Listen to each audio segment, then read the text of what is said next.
Sir నమస్తే అండి. నిన్నగా మన పేపర్‌లో చూసాము. సంక్షేమ హాస్టల్‌లో దారుణమైనటువంటి పరిస్థితి మనకు కనిపిస్తా ఉంది. గొడ్డు కారం వేసి స్టూడెంట్స్‌కి ఉదయాన్నే టిఫిన్ పెట్టేటువంటి పరిస్థితి. అసలకి ఏంటి సార్ రాష్ట్రంలో స్టూడెంట్స్ యొక్క పరిస్థితి ఎలా ఉంది? నేను నేను సోషల్ వెల్ఫేర్ హాస్టళ్లలోనే చదువుకున్నాను. ఎంకామ్, ఎల్ఎల్బి వరకు కూడా ఆ హాస్టళ్లలో ఉండి చదువుకున్న వ్యక్తిగా ఈ బీఆర్ఎస్ విద్యార్థి విభాగానికి మొట్టమొదటి అధ్యక్షుడిగా బొమ్మెర రామ్మూర్తిగా నిజంగా ఇంత దుర్మార్గమైన పాలన ఈ 75 సంవత్సరాల స్వతంత్ర భారతంలో ఎప్పుడు జరగలేదు. ముఖ్యంగా విద్యార్థులకు ఎంత దారుణం. మేము కారం వెతుకులు తిరుగుతున్నామని ఏడుస్తున్నారు.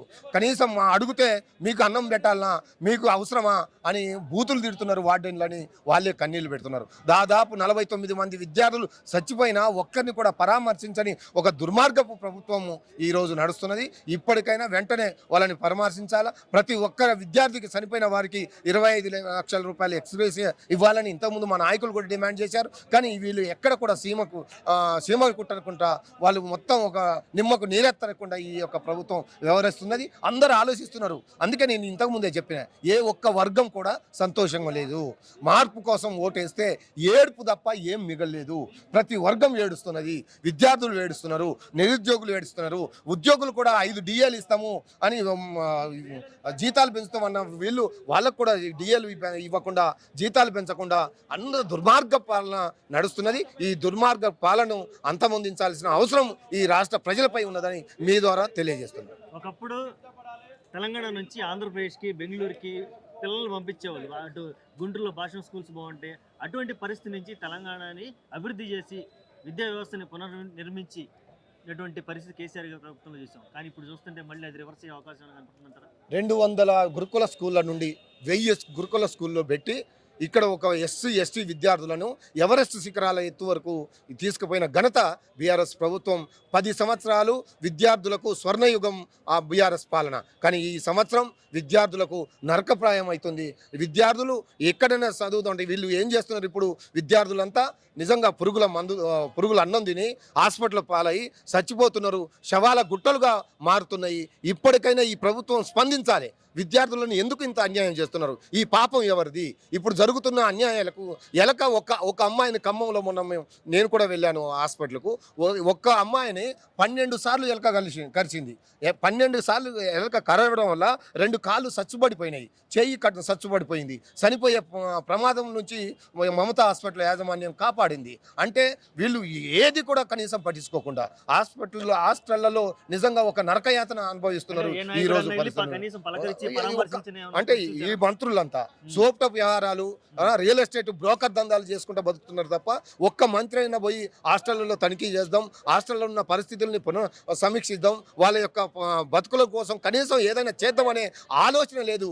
ఎప్పుడు సంపాదన మొత్తం రియల్ ఎస్టేట్ బ్రోకరైజం చేసుకుంటూ ఏ విధంగా డబ్బు సంచులు ఢిల్లీకి పంపాలనే ఒక లక్ష్యంతో తప్ప వేరే ఉద్దేశం లేదు. కాబట్టి ఈ సంవత్సరం, ఈ 2024 పోయిన సంవత్సరం మొత్తం తెలంగాణకు ఒక చీకటి యుగంగా మనం చెప్పుకోవాల్సిన అవసరం అయితే ఎంతైనా ఉంది. ఓకే అండి, థ్యాంక్ యూ. ఇప్పుడు కేటీఆర్ గారు ఏసీబీ విచారణ, అరెస్టు అంటున్నారు. ఈ వార్తలన్నీ మీరు చూసే ఉంటారు.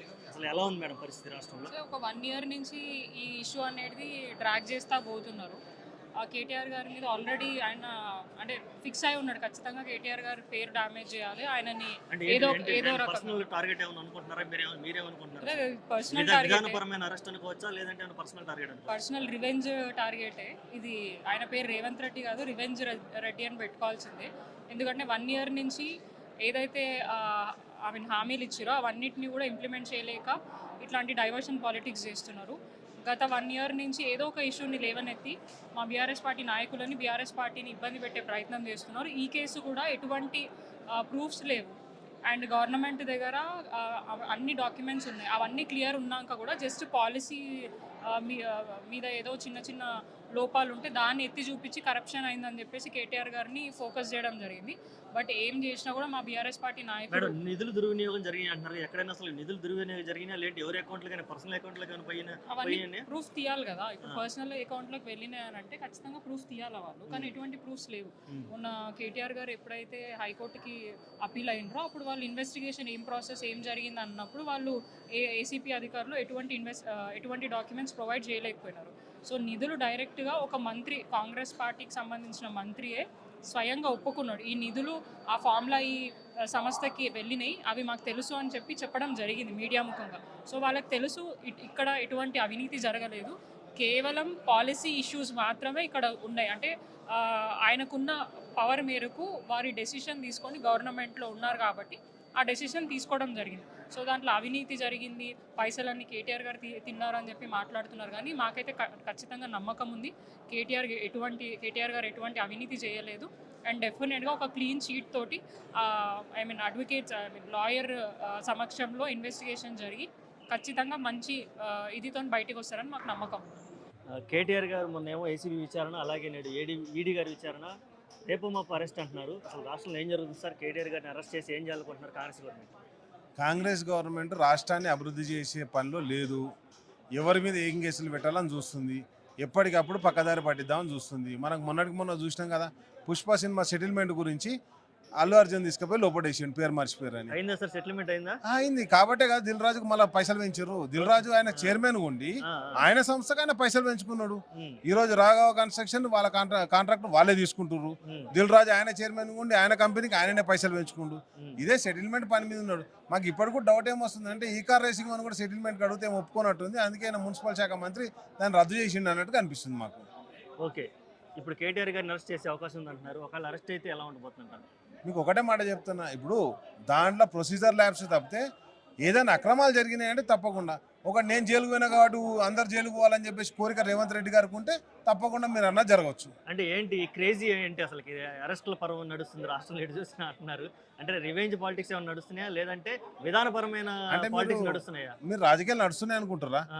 అయితే హైడ్రాకులో కొట్టాలి, లేకపోతే మూసి వాళ్ళకు కొట్టాలి, లేకపోతే టెలిఫోన్ ట్యాపింగ్, లేకపోతే ఔటర్ రింగ్ రోడ్డు, లేకపోతే ఇంట్లో చిన్నపిల్లలతో ఇంట్లో పార్టీ అవుతుంటే దాన్ని రేవ్ పార్టీ అని పెట్టాలి. ఒకటే పని నాకు, ఎట్లా కేసులు పెట్టాలి, ఏం చేయాలి. కాళేశ్వరం 1,00,000 కోట్ల నుంచి ఇప్పుడు 55 కోట్లకు వచ్చిండు. రేపు పొద్దుగాల 1,00,000 రూపాయల గొర్రెల స్కామ్ అయిందని చెప్పి దాని చుట్టూ తిరుగుతాడు. ఈయన చేసేది ఏముండదు, అన్ని మ్యాపులు గీసి పెడతాడు. గతంలో అమరావతి మ్యాప్ గీసిండు చూసిన చంద్రబాబు నాయుడు. అట్లనే ఈయన కూడా ఫ్యూచర్ సిటీ అంటాడు, స్పోర్ట్స్ యూనివర్సిటీ, అన్ని మ్యాపులు గీసి పెడతాడు తప్పితే ఒక్కటి కూడా ఇంప్లిమెంట్ చేసేది లేదు, ఇంప్రూవ్ అయ్యేది లేదు ఈ రాష్ట్రంలో. ఒకటే ఎగ్జాంపుల్ చెప్తున్నాం, ఈరోజు రిజిస్ట్రేషన్లు ఎన్ని బయట పెట్టమని చెప్పుర్రి. తాగుబోతులు రాష్ట్రంగా చేసిండు రేవంత్ రెడ్డి వచ్చిన తర్వాత. ఇంకొన్ని రోజులైతే పత్తాలాట క్లబ్బులు కూడా ఓపెన్ చేస్తాడు. అంతే తప్పితే ఈయన అభివృద్ధి చేసేది ఏమీ లేదు, ఈయనకు ఎట్లా కూడా రాదు. జిఎస్టీ కూడా పడిపోయిందండి. ఏ సంస్థని ఎవ్విటిని కూడా ముందర తీసుకుపోయే పరిస్థితి లేదు. మొత్తానికి మొత్తం కక్షపూరిత రాజకీయాలు మనం చూసాం. మొన్న ఎవరన్నా బీజేపీ ఆఫీస్ మీద దాడి చేస్తారని బీఆర్ఎస్ పార్టీ ఆఫీస్ దాడి చేస్తారు. ఎవడు హోంమంత్రి? ఎవడు హోంమంత్రి ఉన్న ఆయనకు? మరి హోంమంత్రి ఆయననే, గౌరవ ముఖ్యమంత్రి రేవంత్ రెడ్డి గారే. మరి ముఖ్యమంత్రిగా ఉండి హోంమంత్రిగా ఉండి శాఖలు పంచకుండా ఆయన దగ్గర ఎందుకు పెట్టుకుంటున్నారు? కారణం ఏముంది, ఎక్స్ప్లెయిన్ చేయగలుగుతారా?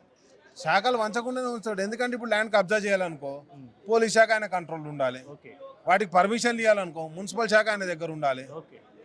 వీటన్నిటితో పాటు ఈరోజు ఎడ్యుకేషన్ శాఖ కూడా ఆయన దగ్గర ఉంది. విద్యార్థులు గింతమంది చనిపోతున్నా కానీ దాని కనీసం ఇన్ఛార్జ్ కూడా ఆకునూరు మురళైనా ఆ మధ్యలో మాట్లాడాడు. ఆయన ఏదో చైర్మన్ చేసిర్రు, ఇంతవరకు అతాపాత లేడు, దిక్కు కూడా కనిపిస్తలేడు. కాబట్టి నేను ఏమంటానంటే కోదండ రంగ్ గారు ఉండే ఎమ్మెల్సీ ఇచ్చి కూర్చుని పెట్టిండు. ఈయన అన్ని సెటిల్మెంట్లు చేస్తాడు, యాక్టివిటీ చేయడు, అభివృద్ధి చేయడు.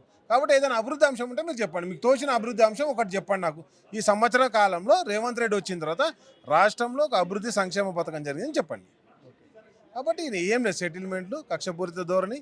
నేను అరెస్ట్ అయినా అందరు అరెస్ట్ కావాలి, నేను జైలుకు పోయినా అందరు జైలుకు పోవాలి. ఈయన కోరికలన్నీ అంతే అబ్బదబ్బ కోరికలు ఉంటాయి తప్ప ఇంకోటి కాదు.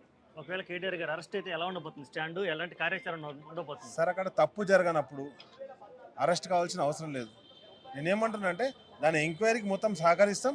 ఆ ఎంక్వైరీలో నిజాలు తేలిన తర్వాత అప్పుడు మాట్లాడదాం. ఎందుకంటే ఈ అరెస్ట్ అవుతాడని అభివృద్ధిని డైవర్ట్ చేయడానికి తులం బంగారం అడగద్దు, రైతు బంధువు అడగద్దు, 4,000 పెన్షన్ అడగద్దు, స్కూటీలు అడగద్దు. కాబట్టి ఏం అడగద్దు అంటే డైవర్షన్ పాలిటిక్స్ చేయాలి. ఇవాళ రేపు రైతులకి డబ్బులు వేస్తాను అందరికి అన్నాడు, రెండోసారి అసలు ఏమన్నా వాటి గురించి ఏమన్నా ఆలోచిస్తున్నారా? మీకు ఒక మాట చెప్తా చూడండి, ప్రెస్ మీట్ ముఖంగా ఆయన ఏం మాట ఇయ్యలే, బంగారం మాట ఇచ్చిండు, 500 బోనస్ మాట ఇచ్చిండు, అన్ని బోగస్ మాటలే. ఆయన మాట ఇచ్చి ఆయన మాట ఏదైనా పద్ధతిగా ఉందా చెప్పుర్రి. గతంలో ఆయన చెప్పిండు స్పష్టంగా, అభివృద్ధి అనేది లేదు, అబద్ధాలు ఆడే రాజకీయం, అభివృద్ధి అది అధికారంలోకి రావాలన్నాడు, అబద్ధాలు ఆడే వచ్చిండు ఆయన. ఆయన చెప్పిన ఒక నిజం చెప్పండి సార్, మీరే చెప్పండి. ఆయన చేసినటువంటి మొత్తం హామీలలో ఒక హామీ అమలైంది చెప్పురు నాకు. ఏదైనా హామీ అమలేదు, ఏదే హామీ అమలు కాదు. 420 హామీలు ఇచ్చిండు ఆయన. మరొక అంటే నేనేమంటారు, రాష్ట్రాన్ని మొత్తం 420గా మారుస్తుంది.